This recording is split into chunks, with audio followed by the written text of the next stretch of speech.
I'm Kim Barnes. I've worked at Indian Path for 30 years, and I'm currently Director of Nursing Resources. The reason I went into nursing, I was a candy striper and fell in love with it. I had always thought I would probably be a teacher, but as a candy striper, I knew that was for me, and I knew that's the road that I wanted to take, and I never turned back. I met Kim when I came to work at Indian Path in 2001 in the emergency department. At the time, Kim was the Director of Nursing on 4th floor.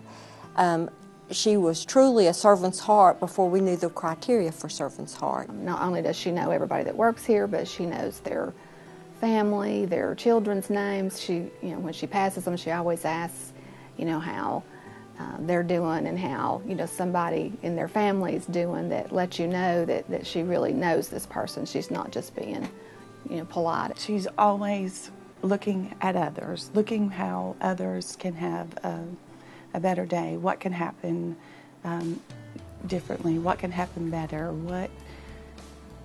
what can I do to make your world a better place.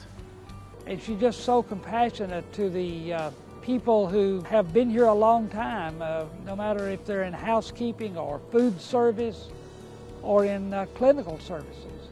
She just understands them, and they love her and highly respect her and trust her, I think, above everything else. I've had a lot of good role models at Indian Path. I've been fortunate to work with a lot of good people, but the two greatest role models of my life are my mother and father, Ted and Judy Hughes. I have to say, they have supported me every way possible. They saw to it that I got my education, and I know financially it was hard on them. My mother went back to work when I was a senior in high school, and my daddy worked all the overtime that he could get, but they never once complained. I never heard them complain. And when I was getting ready to graduate, my daddy said, "Well, surely you'll go to Indian Path and work, won't you?" I said, "Sure, that's where I'm going."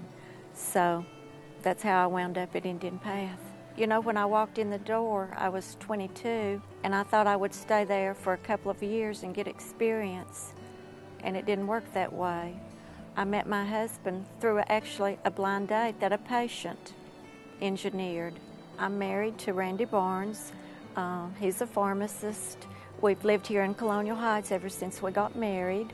I'm a member at Colonial Heights Baptist Church. I'm a nursery worker there at the church. We have one son, Tyler. He's 23.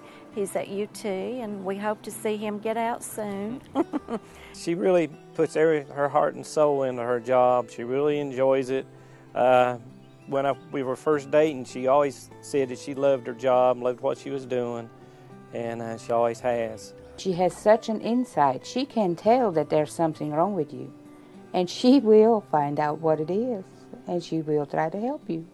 And if she can't do anything else, she'll say, "I'll pray for you." The most satisfying thing to me in my 30 years is just a simple thing. I have enjoyed more than anything when I worked on the floors, which I don't work on the floor now, feeding patients, little geriatric patients that had to be fed, knowing that they were enjoying their meal, smacking their lips, giving them a good meal, getting them ready for the day, particularly breakfast. That was the best time that I have ever had in nursing, just something that simple. I've got a lot of precious memories doing that.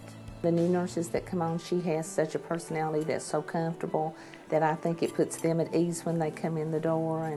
And also I think that's been a real factor in being able to draw new nurses here. The time alone that she has spent with me has been just countless hours. Kim is always very sympathetic with everybody she comes in contact with, very caring. She makes everyone feel the same. It doesn't matter who you are or what you do. That's just Kim Barnes. That's Kim. I mean, I don't think she knows she's going out of her way. That's just normal for her. I had no idea that I would ever be nominated for this. It's such an honor, and I don't take it lightly. But I had no earthly idea that this would ever fall in my lap. It's a great honor. Well, I could have killed my family for not telling me. I just couldn't believe that some of my family wouldn't have told me. Just completely, you could have knocked me over with a feather. I had absolutely no idea. I'm so proud of her and proud to be her friend. I said, "Drew, Malcolm, I know you're behind this." And she just grinned. That was the best news of the day and very well deserved. And I was very excited. Now, as a new student and a upcoming new graduate, because of Kim, I believe in Mountain States, and I believe in what we do and what we stand for. You want to have the right heart as you do your work. Even though times are harder, patients are sicker, you still want to leave and get in your car and think, I've done the best that I can do today.